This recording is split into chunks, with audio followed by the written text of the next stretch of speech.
Salah satu keinginan besar Ibunda Maryam adalah punya anak yang kelak jadi seperti Zakaria, berkhidmat untuk Masjidil Aqsa.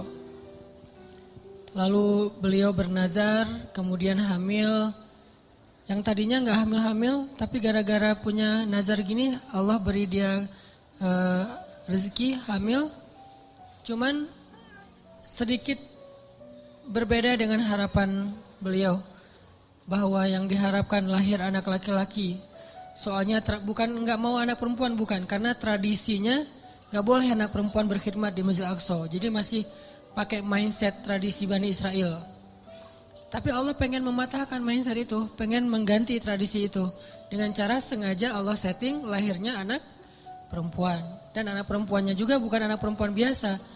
Menurut saya itu perempuan nomor 1 di dunia yang paling istimewa. Ada 4. Asia, Maryam, Khadijah, Fatimah.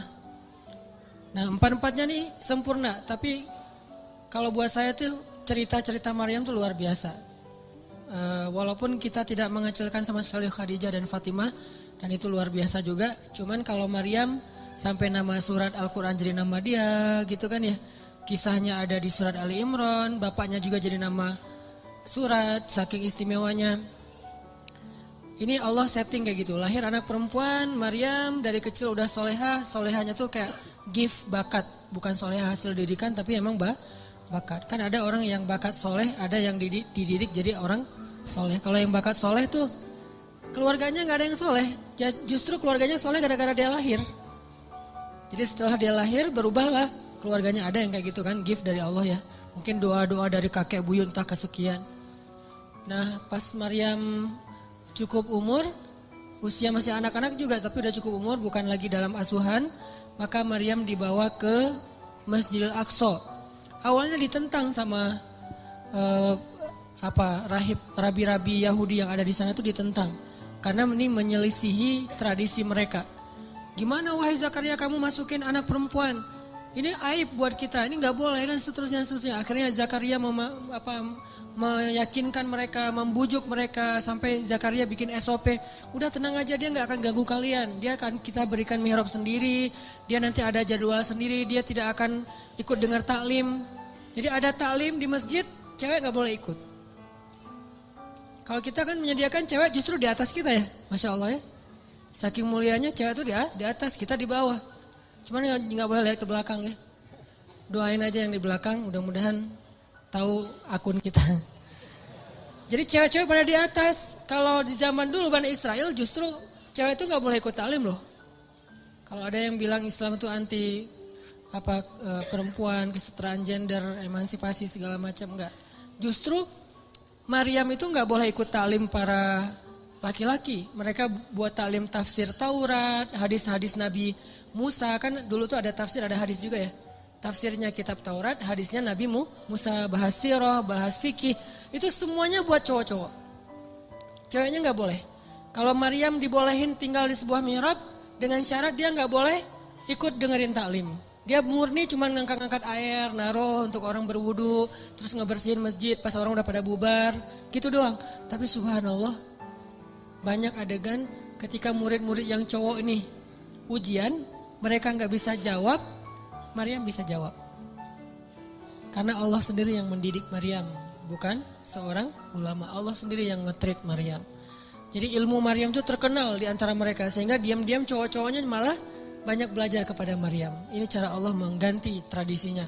Fataqabbalaha rabbuha biqabulin hasanin wa ambataha nabatan hasanan wa kaffalaha Zakaria. Diberikan tanggung jawab itu kepada Zakaria. Sampai suatu saat, nih Zakaria belum punya anak juga nih. Pengen banget punya anak, dan itu life goalsnya Zakaria, pengen punya anak. Tapi belum kuat. Arti belum kuat, belum utuh. Udah kuat tapi belum utuh. Dari sisi mana utuhnya nanti kita bahas. Terus suatu hari Zakaria lagi mau nengok ngejenguk Maryam di dalam mihrab. Mihrab itu kayak ruangan kecil gitu. Tok assalamualaikum, masuklah Zakaria. Tiba-tiba ngelihat Maryam lagi berzikir. Dan Maryam itu kalau zikir itu ngeri loh. Selain bekerja ngeberes-beresin masjid, sisanya ngapain? Zikir. Zikir terus, dan zikirnya itu lebih daripada orang tua yang udah soleh banget, ulama besar, lebih dari itu. Padahal anak SD loh. Saking solehnya Maryam, anak SD zikirnya ngalahin ulama-ulama, ketua ormas, founder ormas gitu yang keren-keren. Udah kalah lah pokoknya, Maryam banget tuh. Dia zikir, tidur sebentar, zikir lagi, zikir. Dan buat dia tuh zikir itu kayak kita main. Jadi banyak zikir dia teh. Tagline-nya bukan banyak main, banyak manfaat, gak jelas gitu kan. Banyak zikir tuh Maryam tuh. Subhanallah. Pas Zakaria masuk, ngelihat Maryam lagi berzikir, di sebelahnya ada buah-buahan dan segala macam yang nikmat-nikmat makanan. Dan itu bukan bawaan dari Zakaria. Zakaria kaget. Ya Maryam, anna laki hadza. Maryam, kamu dapat dari mana ini? Kata Zakaria. Kan Zakaria itu sayang banget sama Maryam. Lebih dari anaknya sendiri. Sejak Maryam kehilangan ayahnya, jadi yatim. Maka ayah Maryam itu adalah Zakaria. Ya seolah-olah anak sendiri buat Zakaria. Dan Zakaria itu sayang banget sama Maryam. Maryam ini dari mana? Kata Zakaria. Huwa min indillah, kata Maryam. Ini dari Allah, wahai paman. Dan Allah yarzuqu may yasha'u bighairi hisab. Allah tuh kalau ngasih rezeki itu enggak pernah hitung-hitungan, gampang banget buat Allah, malah ceramah. Zakaria, oh iya benar, lanjutin ceramahnya. Tiba-tiba Maryam dapat 1 minute booster dan Zakaria tuh ngeklik banget tuh dengan 1 minute, nge-like banget lah pokoknya. Itu benar-benar booster buat Zakaria. Sejak saat itu Zakaria cemburu berat kepada Maryam. Coba teman-teman perhatikan ayat 38. Itu ayat cemburu berat tuh. Hunalika da'a Zakaria rabbah qala rabbi habli min ladunka dzurriyyatan thayyibah innaka sami'ud du'a. Pada saat itulah Zakaria berdoa kepada Rabb-nya. Pada saat apa? Pada saat Zakaria ngelihat Maryam ini udah keren banget. Ada adegan sampai dikasih makan dari langit. Zakaria udah gak tahan lagi. Pengen banget punya anak kayak gini nih. Hunalik. Pada saat itu di sana. Jadi kalau hunaka itu cuman di sana doang. Kalau hunalika di sana dan pada saat itu. Ketika Zakaria terkagum-kagum tuh udah luar biasa kepada Maryam. Hunalika da'a Zakaria rabbah. Saat itulah di sanalah Zakaria langsung berdoa kepada Rabb-nya. Rabbi habli min ladunka dzurriyyatan thayyibah. Ya Allah, beri saya keturunan kayak gitu ya Allah. Coba. Kayak gitu. Saya pengen kayak gitu ya Allah, yang soleh seperti itu. Minta tetap anak laki-laki tapi solehnya kayak Maryam. Jadi minta anak laki-laki tapi teladannya anak perempuan. Coba. Ini bukan hal besar soal laki-laki dan perempuan dalam Islam. Kadang teladannya laki-laki, kadang teladannya perempuan, dan itu hal yang bukan not big deal lah pokoknya. Ya Allah, beri saya anak laki-laki tapi sesoleh Maryam. Saya pengen banget kayak gitu tuh. Ini soleh luar biasa. Fataqabbal innaka sami'ud du'a. Akhirnya turunlah Jibril kepada Zakaria saat itu di ayat 39. Fanadathul malaikatu wa huwa qa'imun yusalli fil mihrab anna Allah yubashshiruka bi Yahya musaddiqan bi kalimatin min Allah wa sayyidan wa hasuran wa nabiyyan minas salihin. Salah satu di antara kelebihan Yahya yang disebutin di ayat 39 apa? Wa hasuran. Hasur. Apa itu hasur? Hasur itu sifat cowok yang kalau di cewek itu namanya Azra. Kan julukan Maryam itu Maryam al-Azra. Apa arti Maryam al-Azra? Saint Mary. Itu bahasa Inggris yang diambil dari bahasa Arab. Saint itu artinya suci. Jadi Azra itu suci. Suci dalam arti apa? Gak pernah disentuh oleh siapa-siapa. Walam yamsasni basyaru walam aku baghiya. Saya itu gak pernah disentuh laki-laki dan bukan perempuan yang murahan. Jadi Maryam itu saking terjaganya, dia gak kenal laki-laki kecuali 3 orang yang kenal dekat. 1, bapaknya Imran. 2, pamannya Zakaria. 3, anaknya Isa. Jadi kalau kita periksa di list kontak handphonenya Maryam, cowok itu cuma ada 3 loh. Sisanya semuanya cewek.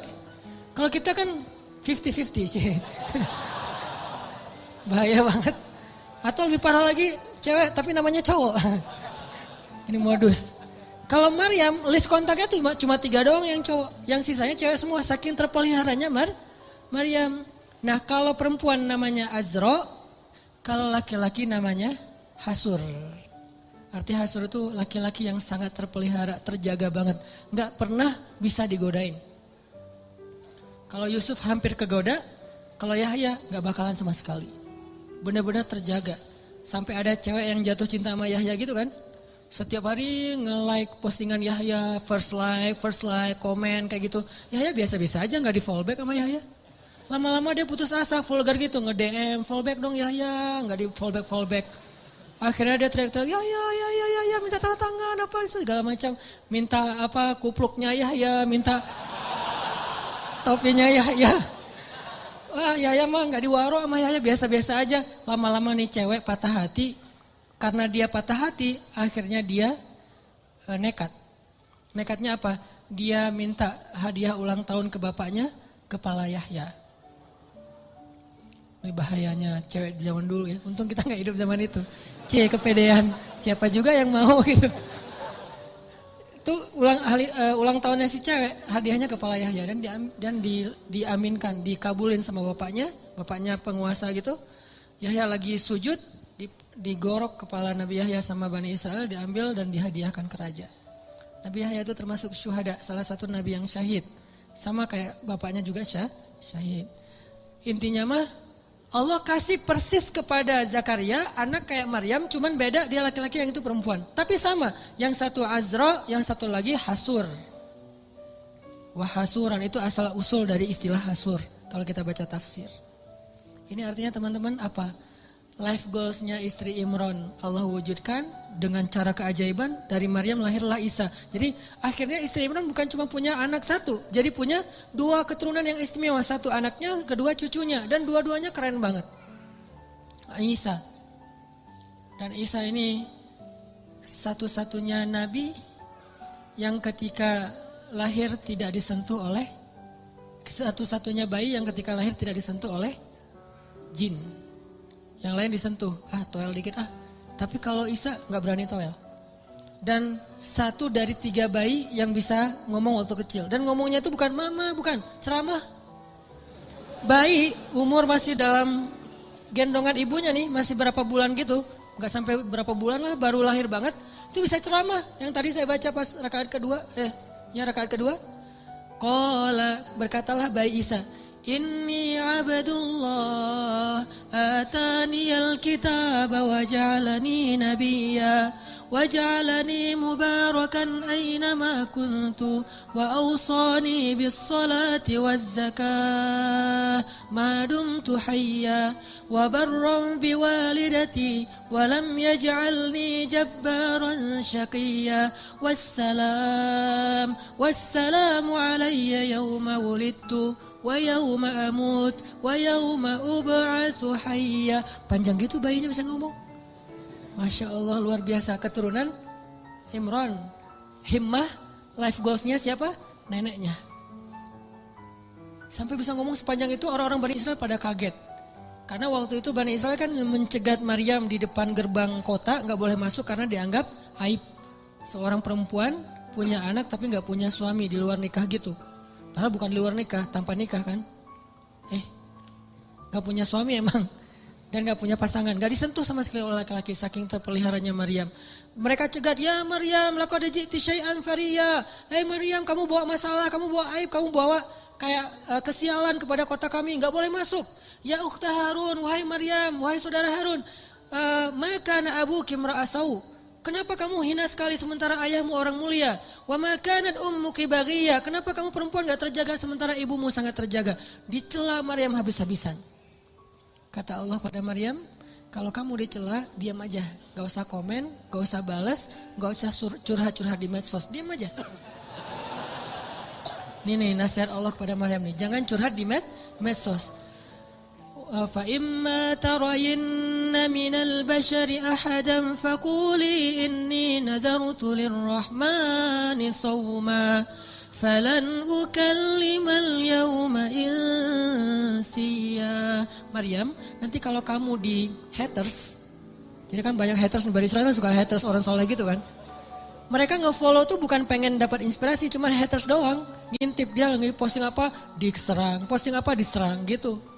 Akhirnya kata Allah, kalau kamu diserang, komennya gak enakan, terus kamu dihaterin sama mereka, udah diem.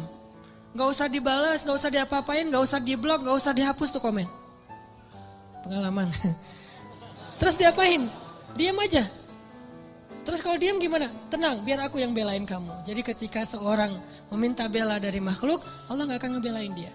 Ketika kita diam dan meminta bela kepada Allah, Allah akan belain kita. Kan terjadi di zaman Nabi itu ada 2 orang bertengkar nih. Yang satu ngomel, teriak-teriak marah-marah. Yang satu lagi diam aja, dia sabar. Nabi dari jauh memperhatikan sambil tersenyum. Terus lama Nabi perhatiin, Nabi tadi lagi lewat nih. Gak sengaja ngelihat ada 2 orang bertengkar, yang satu diam, yang satu ngomel. Nabi memperhatikan yang diam sambil senyum lama. Lama dia ngomel, akhirnya yang diam tadi gak sabaran, gak kuat lagi, dibales. Dia komen. Begitu dia komen, Nabi langsung jalan dan gak tersenyum lagi, cemberut. Sahabat bertanya, ya Rasulullah, apa yang terjadi? Kenapa? Nabi udah berjalan sekarang cemberut. Kata Nabi, tadi ketika yang diam ini diam aja nih, dia sabar, malaikat mendoakan dia dan tersenyum untuk dia. Tapi begitu dia kepancing komen, malaikat pergi. Maka saya juga gak akan berada di situ, saya ikut pergi. Masya Allah. Jadi kalau kita dikomenin yang gak enakan sama orang di medsos, diamin aja, biar yang nge-follow kita malaikat. Malaikat nge-follow kita banget tuh dan ngedoain kita. Tapi begitu kita kepancing balas komen, yang komennya itu sama-sama tidak baik isinya, keburukan, mencela dan segala macam, maka malaikat unfollow. Makanya Nabi juga pergi. Maryam disuruh diam. Lan ukallimal yaum insiya. Saya gak akan ngobrol sehari ini. Diam aja, puasa ngomong. Walaupun itu syariat terdahulu, bukan syariat kita. Terus orang-orang menghujat Maryam. Habisin semuanya, dihabisin ke Maryam. Akhirnya Maryam itu berat banget pundaknya, diam. Maka Allah memberi dia ilham, kasih isyarat ke bayimu. Fa'asyarat ilaih. Maryam diam juga makin menjadi-jadi. Akhirnya Maryam mengisyaratkan kepada bayinya, suruh ngomong dengan bayi saya. Tapi dengan bahasa isyarat. Fa'asyarat ilaih. Mereka malah bertanya, qalu kaifa nukallimu man kana fil mahdi sabiyya. Ya Maryam, kamu udah gila. Ternyata kamu bukan cuma hina, bukan cuma rendahan, tapi gila juga ya. Kayaknya stres deh kamu. Masa kita disuruh ngobrol sama bayi? Langsung bayinya ngebelain mamahnya. Kata si bayi teh, ini mama gua disuruh berbakti sama mama gua. Apa kalian? Akhirnya pada takut. Wah, coba bayangin, bayinya bisa ngomong lancar. Bahasanya tuh tinggi lah gitu, kayak syair. Qala inni abdullah. Saya itu hamba Allah, kata si bayi. Gak tahu nunjuk-nunjuk apa enggak. Pokoknya gitu aja. Inni abdullah atani alkitab. Saya itu dikasih alkitab loh. Jadi dia akan diberikan nanti alkitab Injil. Waj'alani nabiyya. Dan Allah jadiin saya seorang nabi. Waj'alani mubarakan aina ma kuntu. Dan Allah menjadikan saya berkah dimanapun saya berada, pasti ada keberkahan. Wa awsani bis shalah. Allah perintahkan saya untuk salat. Waz zakah. Allah suruh saya berzakat. Madumtu hayya. Sepanjang hidup saya. Wa barram biwalidati. Allah suruh saya berbakti kepada mama saya. Walam yaj'alni jabbaran syaqiyya. Allah enggak menjadikan saya seorang laki-laki yang penentang dan laki-laki yang kasar. Wassalamu alaihi. Keselamatan buat saya. Yauma wulidtu. Hari ketika saya dulu dilahirkan. Wa yauma amutu. Hari ketika saya diwafatkan. Wa yauma ub'atsu hayya. Hari ketika nanti saya akan dibangkitkan. Bayangin bayi ngomong kayak gitu. Kita aja yang udah dewasa bingung mau ngomong. Mau ngelamar aja bingung mau ngapain. Calon mertua nanya, "Dek, mau ngapain di sini?" Saya juga bingung, Pak, ngapain? Bingung gitu. Saking labilnya. Ini bayi coba. Kenapa bisa gitu, teman-teman? Doa, himmah, life goals dari neneknya. Setelah kisah panjang ini, saya pengen nyimpulin sederhana aja. Gimana caranya kita kalau punya keinginan, punya himmah, punya goals dalam hidup kita. Gak serumit istri Imron, hal sepele aja. Allah kabulkan, Allah restui, Allah wujudkan. Bahkan dengan keajaiban dan surprise kejutan-kejutan. Caranya 3. 1. Intasdukillah yasdukka. Kalau kita jujur kepada Allah, Allah pasti akan tolong. Apa maksudnya jujur pada Allah? Kita kalau ada kepengen sesuatu, libatin Allah dong dalam kepengen kita, dalam niat kita tuh. Maksud libatin Allah harus ada karena Allahnya. Pengen nikah kenapa? Saya pengen masuk surganya gak sendiri. Pengen nikah kenapa? Saya pengen tahajudnya tuh ada yang bangunin. Walaupun akhirnya dia tidur lagi. Gak apa-apa, yang penting gak bangunin. Pengen kuliah ngambil jurusan A, B, C. Gak apa-apa, gak harus semuanya jurusan agama kan. Ada ilmu syariat, ada ilmu sains. Dan dua-duanya itu bisa jadi ilmu dunia, bisa jadi ilmu akhirat. Karena ilmu akhirat itu bukan ilmu agama, ilmu dunia itu ilmu sains bukan. Ilmu dunia akhirat itu tergantung niatnya buat apa. Orang belajar sains kalau niatnya untuk suatu kebaikan itu ilmu akhirat loh. Makanya libatkan Allah dalam niat kita. Saya belajar desain karena saya pengen bantu dakwah lewat desain. Saya belajar fotografi karena saya pengen bantu dakwah lewat visual. Saya belajar A, B, C sampai Z karena saya pengen. Artinya libatkan Allah dalam proyek kita. Intas dukillah, kalau kita jujur dalam hal itu, jasduka, Allah pasti bantu banget. Makanya kenapa Allah ngasih keajaiban kepada istri Imran? Karena niatnya juga apa? Pengen berkhidmat ke rumah Allah. Tapi kalau pengen bangga-banggaan doang mungkin gak akan diwujudkan sama Allah. Satu tipsnya, kalau kita pengen life goals kita itu jadi banget, maka coba libatin Allah dalam niat kita. Tapi kan gak bisa bohong ya sama Allah ya. Karena kalau kita bohong sama Allah gimana?